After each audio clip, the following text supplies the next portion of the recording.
السلام عليكم ورحمة الله وبركاته. أهلا بكم أحبابي طلبة تانية إعدادي مع الأسبوع الرابع وتقييم اللغة الإنجليزية. يلا نشوف مع بعض Activity 1. Choose the correct word. Number 1. As the exam day space, most students feel interestingly stressed. as هنا يا جماعة بمعنى because، بسبب ان الامتحان يوم الامتحان قرب. كلمة يقرب او الاختيار comes closer as the exam day comes closer. يلا نشوف مع بعض السؤال الثاني. we should avoid، يجب ان نتجنب mixing with people، ان احنا نختلط مع الناس who نقط our backs، اللي بيتكلموا من ورا ظهرنا ويضحكوا ويسخروا علينا. يبقى هنا يا جماعة بيتكلموا من ورا ظهرنا. الاختيار الثاني laugh behind يعني ايه؟ بيتكلموا من وراء our backs، من ظهرنا، من ورا ظهرنا يعني. يلا السؤال الثالث. if a friend feels disappointed، لو صديق بيشعر بالإحباط، we should show، لازم يعني نتعامل معاه او نوضح له او نبين له الايه؟ empathy. كلمة empathy معناها العاطفة. يلا يا شباب السؤال اللي بعد كده. in this changing world، في عالم التغيرات، we must stay true. نحفظها دي كده، stay true يعني نبقى على صواب to our values، للقيم بتاعتنا and never copy others work. السؤال الخامس. my parents، والدي always encourage me، دايما بيشجعوني to نقط and never give up، وما استسلمش، ان انا اثابر. كلمة يثابر اول اختيار نطقها ازاي يا جماعة؟ persevere. شوفوا نطقها ازاي، يعني بمعنى يثابر. perseverance اللي هو المثابرة. يلا نشوف activity 2 برضو عن القصة. نشوف مع بعض. عندي كلمات frustrated محبط، give يعطي giving، persevere لسه قايلها انا من شويه. persevere يعني يثابر يعني ايه؟ يعني زي ما بنقول عليها يصبر ويكافح ويبقى عنده عزيمه. trustworthy يعني شيء موثوق به او مكان موثوق به. يلا نشوف مع بعض. before the fair day، قبل يوم العرض. fair day بالنسبة طبعا دي للقصة. أمال faced many problems، أمال واجهت مشاكل كثيرة. she felt like نقط up.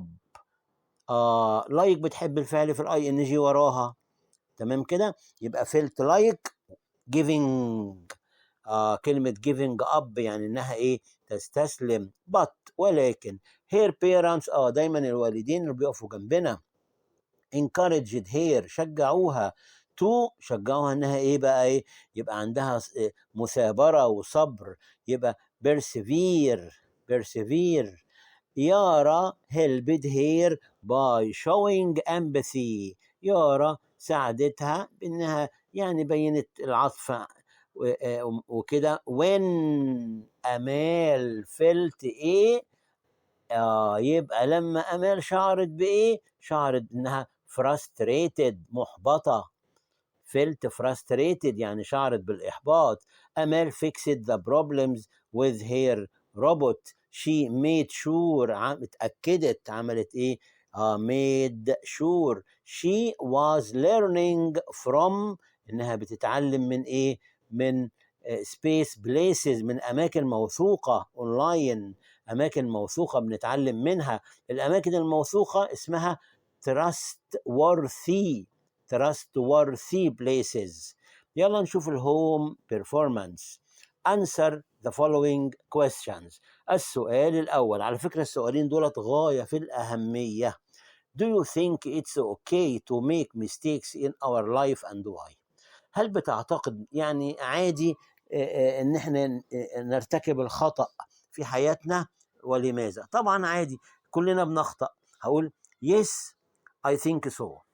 نكتب بقى الإجابة yes I think so، أنا أعتقد ذلك، إن إحنا بنرتكب الخطأ وده أمر طبيعي. so think so يعني أعتقد ذلك. because mistakes عشان الأخطاء are a natural part يعني جزء طبيعي. ما هو من الطبيعي ان احنا نخطأ of learning. يبقى ان احنا نخطأ واحنا بنتعلم، ده امر طبيعي. and they give us experience. والاخطاء دي على فكرة بتدينا الخبرة وبنتعلم منها. تمام. نشوف السؤال الثاني بيقول have you ever felt like giving up؟ يعني هل انت قبل كده شعرت ان انت giving up، استسلمت خلاص وبقيت محبط؟ give an example. على فكرة يا شباب، ممكن كل واحد يقول اي موقف حصل له ان هو يعني حالة احباط وبعد كده يعني طلع بخير منها. ممكن نقول مثلا ايه، ناخد بقى حاجة سهلة كده وبسيطة. نقول مثلا ايه، لما كنت بحاول اركب دراجة وانا صغير وبعد كده لقيت نفسي مش قادر، ولكن والدي ساعدوني وشجعوني، يبقى هنا تغلبت على حتة الايه، الجيفنج اب. yes when I tried، لما حاولت to ride a bike، ان اركب دراجة. تعلم الدراجة في الاول ممكن يبقى شيء صعب. and I couldn't، بس ما قدرتش. في الحالة دي طبعا ايه، انا كنت هستسلم، ولكن but my parents، ولكن والدي encouraged me، شجعوني. يبقى والدي هم اللي شجعوني، يبقى ما خلوش عندي حتة الإحباط وحتة الإيه إن أنا أستسلم. وده فعلا واجب الوالدين. يلا نشوف مع بعض الصفحة اللي بعد كده. بيقول لنا هنا activity 1، ده طبعا اللي هو lesson 5. بيقول number 1 last year، العام الماضي، my father's Facebook account was as his password was very simple. اتهكر. طبعا احنا عارفين الحساب اللي موجود على الفيسبوك ممكن يتهكر طالما الباسورد بتاعته بسيطة وسهلة. 2 if I don't set my privacy setting.